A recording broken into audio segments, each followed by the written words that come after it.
Welcome to my vlog. This is random thoughts, things that I think are cool. Hope you dig it. I'll talk more a little bit later at the very end. Here's the vlog. I'm Eugene, by the way.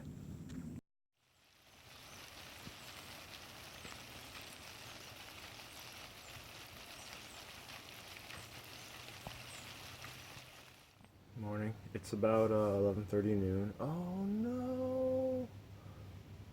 Oh, there's a nest here, and I just noticed this while I was filming the video.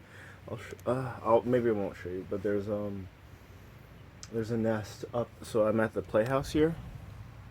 Here's the campfire, and those are the trees. That's my little spot. And up in the rafters, there's a little nest, and down on the deck, there are three little dead baby chicks. They look a couple days dead, and they got some flies and ants all over them, and oh, poor mom. But that's unfortunate. I'll clean them, or maybe I'll probably throw them in the campfire and burn them tonight. That's sad. Oh, that changed the tone of this quite a lot real fast. Um, it's interesting being back here. I love this land so much. I love being in this spot right by these two trees and the campfire and the playhouse so much. It's feels very peaceful, very right. I mean, despite the maybe because of the three dead birds, it's just like this is where stuff happens, and it's tough just like seeing other people live on this landscape that are not me or not my family, and don't have the same focus of attention. My buddies, they're I love them to death, but they aren't. They're people they're fellows that are renting, and they're it's just tough. It's just tough. It's a very different mindset versus when you're taking and tending land versus renting a room.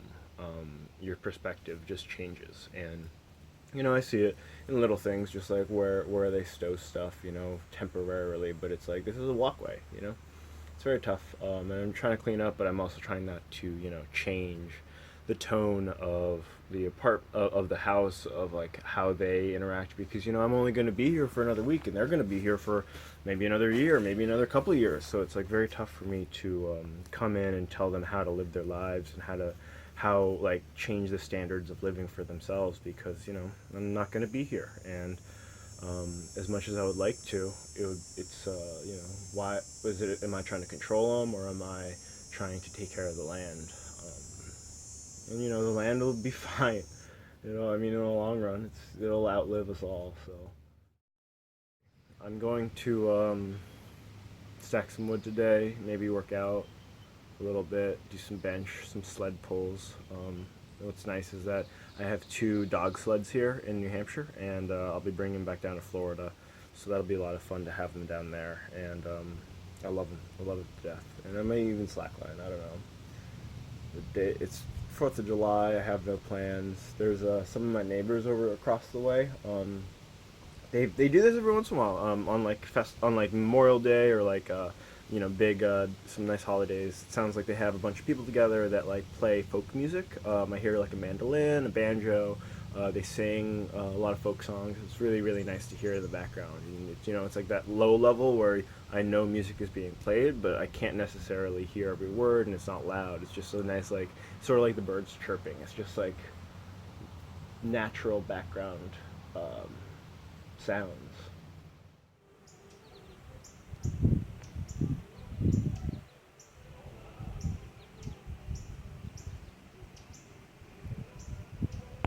So it's about 1 o'clock, about high noon, and this maple tree is providing some really good shade for this area, since the sun's like right above, and then, so I probably got shade for another like hour or two.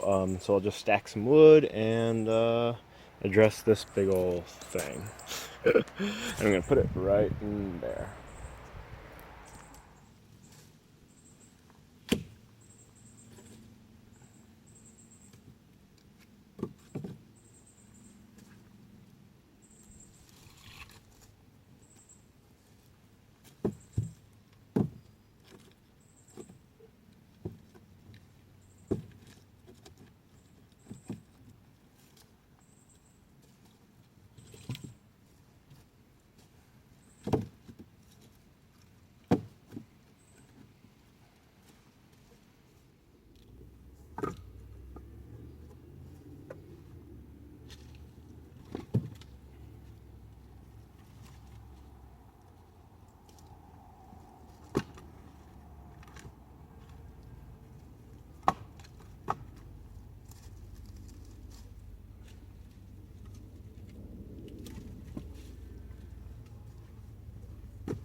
About 1:45, 2 o'clock. I made a pretty decent dent, I feel like, in the wood pile. You can't really tell because the wood pile is so big and I'm only skimming off the top, you know? So it won't show the volume change very soon, for a little while. But yeah, I feel pretty good. The sun is starting to creep its way over, so I feel like that's a good time for a break. Maybe I'll go check out, um, maybe I'll chop off some of those dead branches, clear out a little bit more space, and then take a break, grab some lunch, and chill. Or maybe I'll just do that now. I don't know. We'll see. Got time. So, oh, actually, that's the car. There's a musician that was playing some of the music, and he's actually just leaving, and he's saying that it's just a bunch of friends up to 50. Right now, it's about 20 because it's about 5 o'clock, so people are leaving, kind of moving on with their day.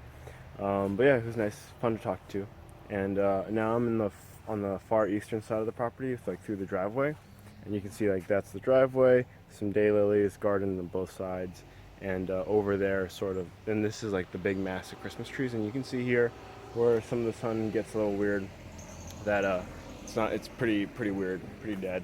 And as we come up into the actual this is Lamprey Lane. This is where I live, and boom, big number two. Here you can see all of the Christmas trees. So here on this eastern side, it's the trees are so lush, like they're so big, and very filled out, which is great. But it's only certain parts of it, and like if you go a couple rows deep, it just I can see right now that it's pretty crowded. So I'm hoping to help it move on, because an aspect of conservation is that conservation is a very interesting question, and when the landscape has been already so changed by humans, you kind of need humans to.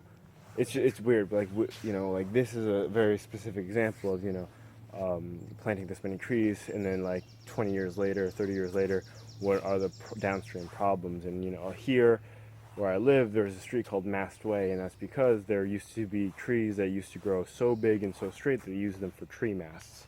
And the way is like where they ship the masts out for building in ships at Portsmouth. And the trees that are here now are not the trees that were here 100 years ago, and they're not the trees that were here 200 years ago.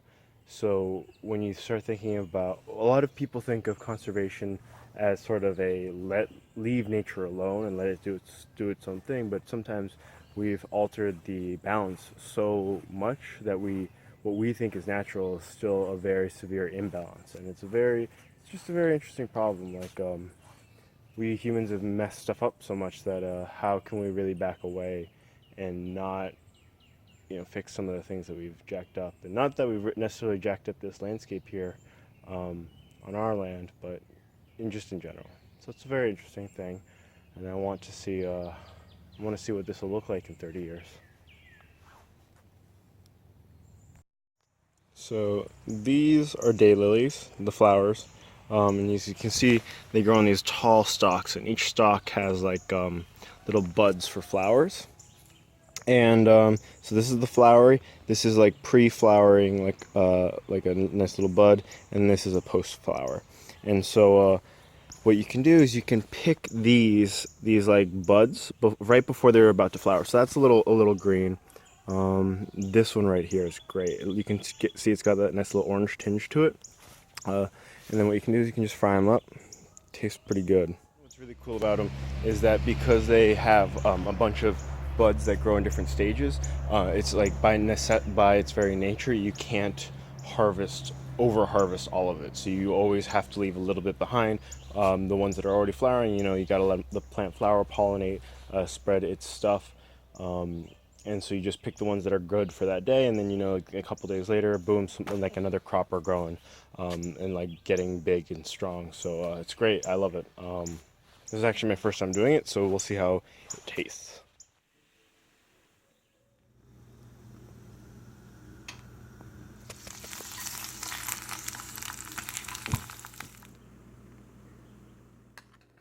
Pretty good. Definitely tastes a little bit like asparagus. Very soft. A little bit of salt. It's great. I'm gonna start doing this a little bit more often.